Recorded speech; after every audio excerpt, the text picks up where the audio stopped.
Baik, saudara, kita lanjutkan Sapa Redaksi On Location. Nah, saya langsung memperkenalkan Bapak Haji Suwarno. Om Swastiastu, Assalamualaikum Pak. Waalaikumsalam Haji, warahmatullahi sehat selalu nggih Pak? Alhamdulillah sehat. Terima kasih Pak atas waktunya bersama Kompas TV dalam Sapa Redaksi On Location. Terima kasih. Baik. Nah, saudara, ini kita berada di Masjid Al Hikmah, Kertalangu, Denpasar gitu. Denpasar Timur gitu Pak. Nah, kita tadi dari Pemogan Pak. Ya, kemudian kita geser sini. Jadi memang karena mengapa kita sowan ke Pak Suwarno, kita ingin tahu Pak, ini kan boleh dikatakan masjid yang relatively unik ya kalau kita bilang untuk ada di Bali gitu.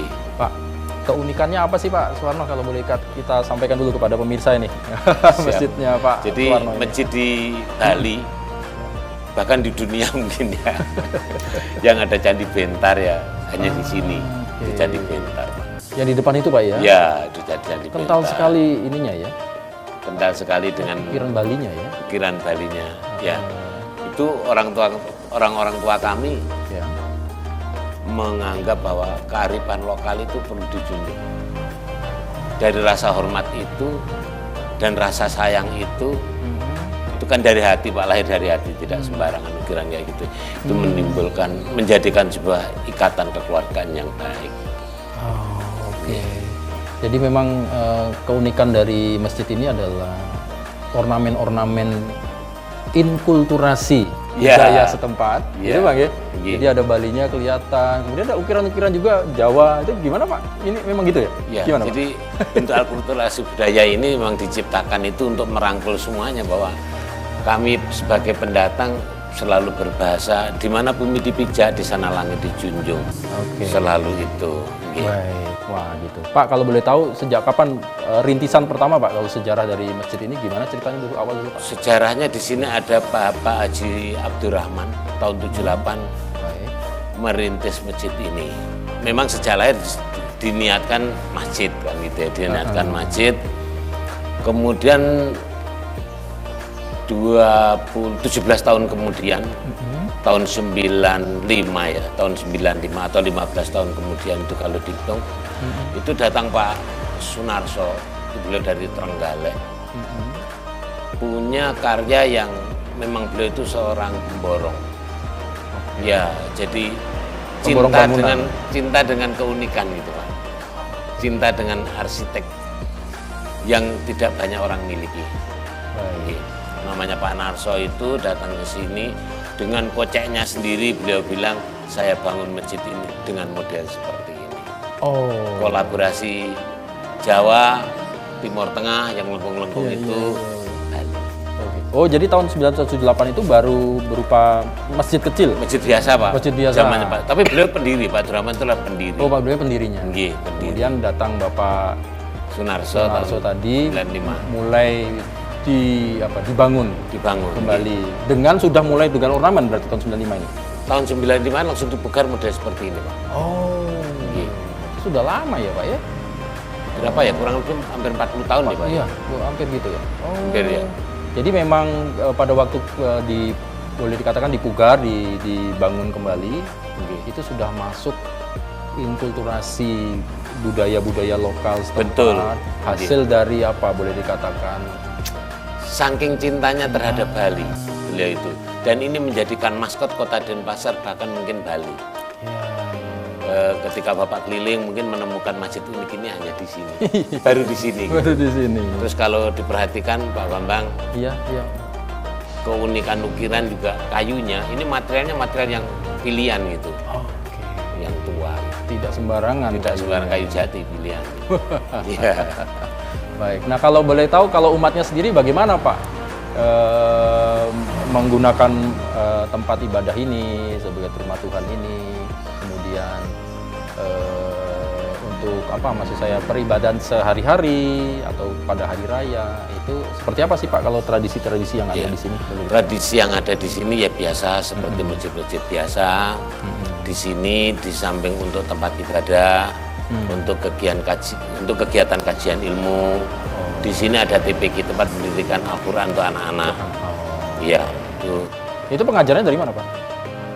Umat sendiri? Memang memang Ustadz di sini. Oh, memang ada tenaga Ustadznya. pengajarnya Ustadz Lukman Hakim Amin ya. Itu memang yang seksi ibadah di sini. Okay. Baik. Nah, kalau boleh tahu mereka umat-umat ini mereka kebanyakan dari mana nih Pak? Mereka nih pendatang dari mana maksud saya? Campur Pak. Iya. Tentunya karena kita pulau yang paling dekat Banyuwangi ya, Jawa Timur. Oh, iya. Kebanyakan Jawa Timur. Dari Jawa Timur. Banyuwangi. Dari Jogja juga ada kayak Pak Bambang. Dari Madura juga ada. Iya, Artinya Madura yang dari situ Bondowoso gitu. Lombok banyak. Baik. Ya, jadi masjid ini saya melihatnya ada sentralnya umat muslim ya, di mana aja yang datang ke suatu tempat baru pasti yang dicari mungkin masjid. Jadi baca ini sentral gitu. Ketemunya siapa? Banyak orang. Baik.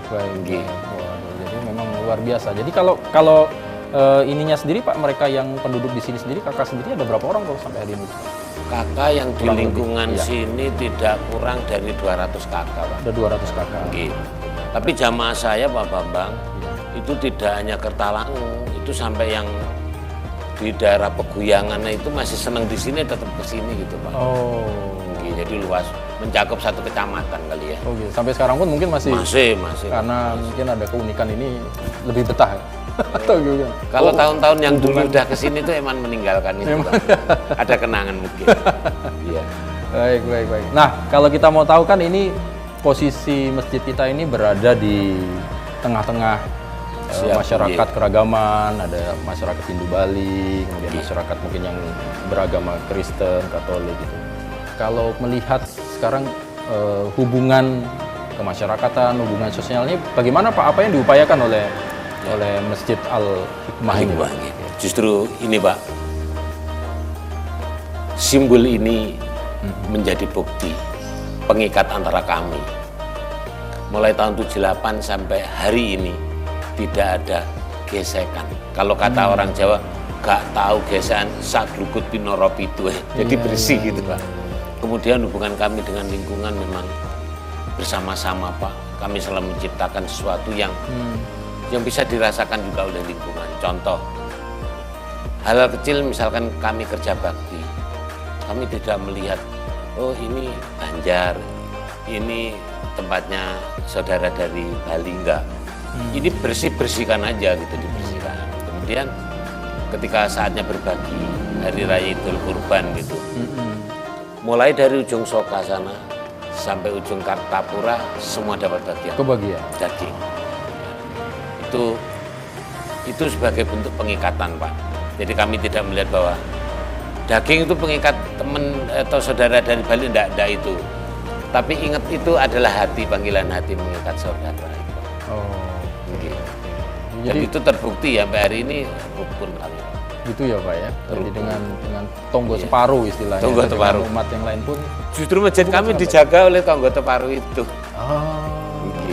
Kalau sebaliknya juga ikut terlibat Pak, misalnya perayaan Nyepi kan, karena apalagi Denpasar kan kalau Nyepi kita ditutup gitu, ikut membantu itu juga terlibat. Kami sangat menghargai apa yang menjadi kegiatan saudara-saudara kami di sini.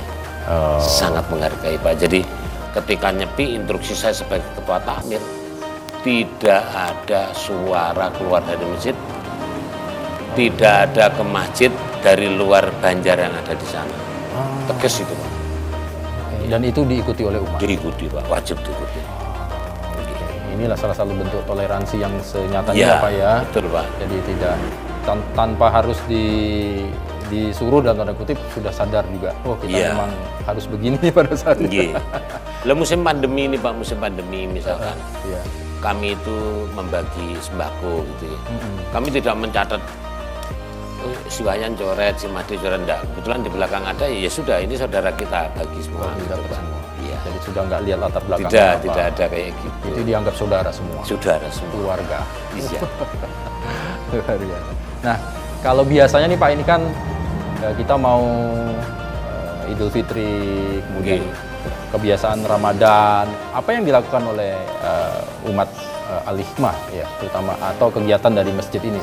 Apa yang kemarin dilakukan Pak? Kegiatan rutin yang dikerjakan oleh muslimat Masjid Al-Hikmah adalah menyiapkan buka bersama secara kontinu. Setiap hari? Mulai hari pertama puasa sampai hari ke-25 lah. Kalau 30 nggak udah pada pulang ya. Itu selalu buka bersama di sini. Yo makanan di sini. Yo prasmanan di sini tuh Pak. Itu ada meja itu. Oh. Itu tempat prasmanan gitu. Terbuka untuk umat manapun yang mau datang berbuka puasa. Termasuk Pak Bambang kalau mau kesini pas waktunya buka silahkan. Iya. Itu swadaya dari bantuan dari kami, dari kekuatan jamaah. Rata-rata yang buka di sini 200 sampai 300 orang tiap hari. Kalau pas harus makan rawon ya semua rawon kebagian. Tapi paling tidak kue-kue itu selalu dapat bagian. Iya. Ini rutin Pak ya? Rutin. Setiap bulan puasa pasti melakukan itu. Setiap tahun di bulan puasa selalu melakukan kayak gitu. Ada spesial ini nggak Pak? Misalnya ada menu khusus misalnya? Kebetulan belum Pak, belum menemukan. Belum, jadi jajan biasa. Kemudian ketemu rawon soto itu udah menu khusus kalau orang puasa kan Pak. Apalagi nggak bayar. Apalagi nggak bayar ya itu. Kemudian itu setelah itu baru berjamaah sholat bersama. Ya mulai maghrib sampai isya kegiatannya biasa Pak, kegiatan bulan puasa. Setelah tarawih ada tadarusan, ada tadarusan, baca simak Al-Quran. Lalu ada tiap hari ada, kemudian tiap pagi ada kajian subuh. Itu yang spesialnya di bulan Ramadan itu. Di sini ada tiap subuh ada kajian subuh. Oh, setiap hari berarti Pak ya? Setiap selama hari, Ramadan ini. Kemudian di 10 hari terakhir di sini juga ada iktikaf. Iktikaf itu berdiam diri di malam hari Pak. Yaitu mulai dari jam 12 kadang-kadang sampai jam 2. Berzikir, sekalian berzikir. Nggih Pak, iktikaf sembari berzikir juga dibarengi dengan sholat gitu. Wah, itu menjadi salah satu tradisi di sini boleh dikatakan ya, setiap malam. Itu Jawani banget itu. Jawani banget. Tapi saya pengen tahu juga Pak, bagaimana upaya dari umat lah atau pengurus masjid supaya betul-betul kiatnya apa sih supaya memang betul-betul bisa diterima oleh masyarakat setempat, kemudian bersilaturahmi dengan siapapun. Kan ini saling menjaga kan Pak Suwarno ya tadi. Ya, nah dari tahun 78 loh Pak sampai sekarang ini apa sih kiatnya itu kan? Apa yang dilakukan senyatanya gitu kan supaya tidak ya akhirnya hampir 40 tahun loh Pak ya tetap bertahan. Tapi nanti dijawabnya nanti Pak ya. Kita bahas setelah ini Pak ya. Baik saudara, nanti kita lanjutkan lagi Sapa Redaksi On Location setelah yang satu.